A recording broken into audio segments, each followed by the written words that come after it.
THE DEATH DISC by Mark Twain. Chapter I. Note: The text for this story is a touching incident mentioned in Carlyle's Letters and Speeches of Oliver Cromwell. M.T. This was in Oliver Cromwell's time. Colonel Mayfair was the youngest officer of his rank in the armies of the Commonwealth, he being but 30 years old. But young as he was a veteran soldier, and tanned and war-worn, for he had begun his military life at 17. He had fought in many battles, and had won his high place in the service and in the admiration of men step by step by valor in the field. But he was in deep trouble now. A shadow had fallen upon his fortunes. The winter evening was come, and outside were storm and darkness, within a melancholy silence. For the Colonel and his young wife had talked their sorrow out, had read the evening chapter and prayed the evening prayer, and there was nothing more to do but sit hand in hand and gaze into the fire and think and wait. They would not have to wait long. They knew that, and the wife shuddered at the thought. They had only one child, Abby, 7 years old, their idol. She would be coming presently for the good-night kiss, and the Colonel spoke now and said, "Dry away the tears, and let us seem happy for her sake. We must forget, for the time, that which is to happen." "I will shut them up in my heart, which is breaking." "And we will accept what is appointed for us, and bear it in patience, as knowing that whatsoever he doeth is done in righteousness, and meant in kindness." "Saying, His will be done. Yes, I can say it with all my mind and soul. I would I could say it with my heart. Oh, if I could! If this dear hand which I press and kiss for the last time— Sh, sweetheart, she is coming." A curly-headed little figure in night-clothes glided in at the door, and ran to the father and was gathered to his breast and fervently kissed once, twice, 3 times. "Why, papa, you mustn't kiss me like that. You rumple my hair." "Oh, I am so sorry, so sorry. Do you forgive me, dear?" "Why, of course, papa. But are you sorry? Not pretending, but real, right down sorry?" "Well, you can judge for yourself, Abby," and he covered his face with his hands and made believe to sob. The child was filled with remorse to see this tragic thing which she had caused, and she began to cry herself, and to tug at the hands and say, "Oh, don't, papa, please don't cry. Abby didn't mean it. Abby wouldn't ever do it again. Please, papa." Tugging and straining to separate the fingers, she got a fleeting glimpse of an eye behind them, and cried out, "Why, you naughty papa, you are not crying at all. You are only fooling. And Abby is going to mama now. You don't treat Abby right." She was for climbing down, but her father wound his arms about her and said, "No, stay with me, dear. Papa was naughty, and confesses it, and is sorry. There, let him kiss the tears away, and he begs Abby's forgiveness, and will do anything Abby says he must do for a punishment. They're all kissed away now, and not a curl rumpled, and whatever Abby commands." And so it was made up, and all in a moment the sunshine was back again and burning brightly in the child's face, and she was patting her father's cheeks and naming the penalty, "A story, a story." Hark! The elders stopped breathing and listened. Footsteps, faintly caught between the gusts of wind. They came nearer, nearer, louder, louder, then passed by and faded away. The elders drew deep breaths of relief, and the papa said, "A story, is it? A gay one?" "No, papa, a dreadful one." Papa wanted to shift to the gay kind, but the child stood by her rights, as per agreement. She was to have anything she commanded. He was a good Puritan soldier, and had passed his word. He saw that he must make it good. She said, "Papa, we mustn't always have gay ones. Nurse says people don't always have gay times. Is that true, papa? She says so." The mamma sighed, and her thoughts drifted to her troubles again. The papa said gently, "It is true, dear. Troubles have to come. It is a pity, but it is true."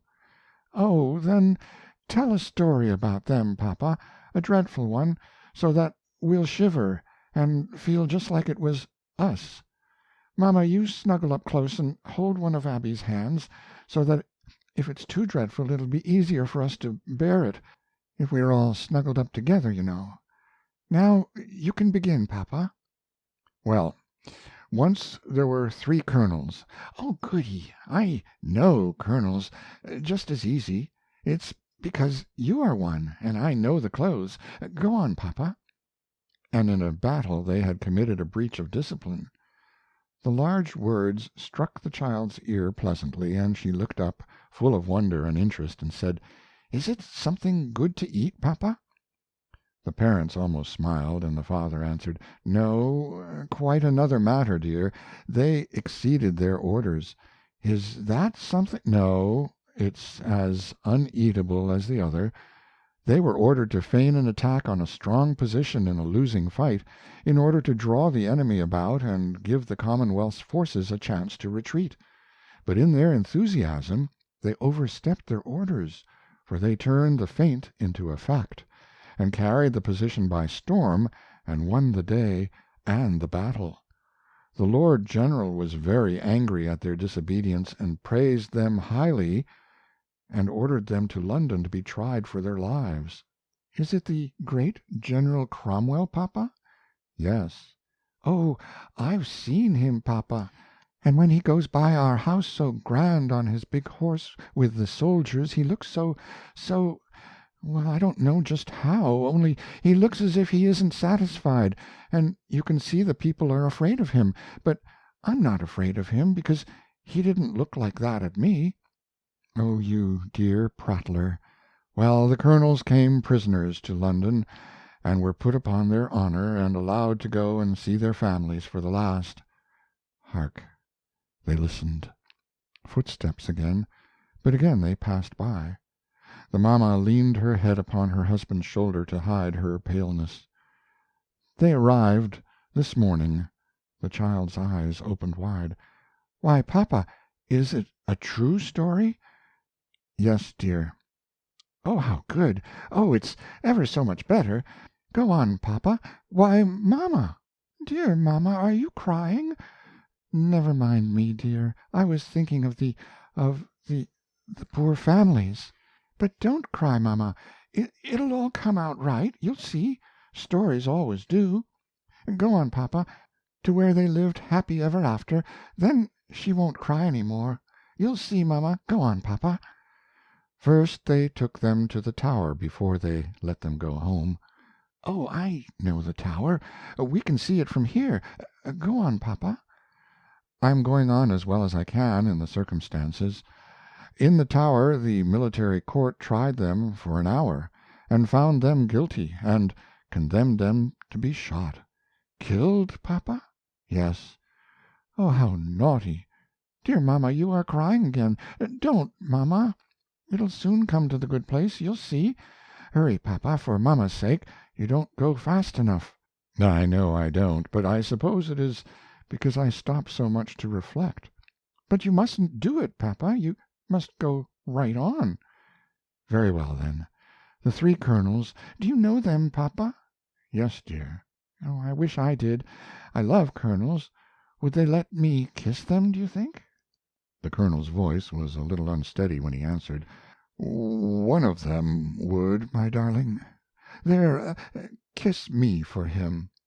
"There, papa, and these two are for the others. I think they would let me kiss them, papa, for I would say, 'My papa is a colonel, too, and brave, and he would do what you did, so it can't be wrong, no matter what those people say, and you needn't be the least bit ashamed.' Then they would let me, wouldn't they, papa?" "God knows they would, child." "Mama, oh, mama, you mustn't. He's soon coming to the happy place. Go on, papa." Then some were sorry. They all were. that military court, I mean, and they went to the Lord General and said they had done their duty, for it was their duty, you know, and now they begged that two of the colonels might be spared and only the other one shot. One would be sufficient for an example for the army, they thought. But the Lord General was very stern, and rebuked them for as much as having done their duty and cleared their consciences, they would beguile him to do less and so smirch his soldierly honor. But they answered that they were asking nothing of him that they would not do themselves if they stood in his great place and held in their hands the noble prerogative of mercy. That struck him, and he paused and stood thinking, some of the sternness passing out of his face. Presently he bid them wait, and he retired to his closet to seek counsel of God in prayer. And when he came again, he said, "They shall cast lots. That shall decide it, and two of them shall live." "And did they, papa, did they? And which one is to die? Ah, that poor man!" "No, they refused." "They wouldn't do it, papa?" "No." "Why?" "They said that the one that got the fatal bean would be sentencing himself to death by his own voluntary act, and it would be but suicide, call it by what name you might. They said they were Christians, and the Bible forbade men to take their own lives. They sent back that word, and said they were ready. Let the court's sentence be carried into effect." "What does that mean, papa?" They will all be shot." "Hark! The wind." "No. Tramp, tramp, tramp. Rumble dum dum, rumble dum dum. Open, in the Lord General's name." "Oh, goody, papa, it's the soldiers. I love the soldiers. Let them in, papa, let me." She jumped down and scampered to the door and pulled it open, crying joyously, "Come in, come in! Here they are, papa. Grenadiers. I know the grenadiers." The file marched in and straightened up in line at shoulder arms. Its officer saluted, the doomed colonel standing erect and returning the courtesy, the soldier wife standing at his side, white, and with features drawn with inward pain, but giving no other sign of her misery, the child gazing on the show with dancing eyes. One long embrace of father, mother, and child, then the order, "To the Tower! Forward!" Then the colonel marched forth from the house with military step and bearing, the file following. Then the door closed. "Oh, mama, didn't it come out beautiful? I told you it would. And they're going to the Tower. And he'll see them. Oh, come to my arms, you poor innocent thing." End of Chapter 1.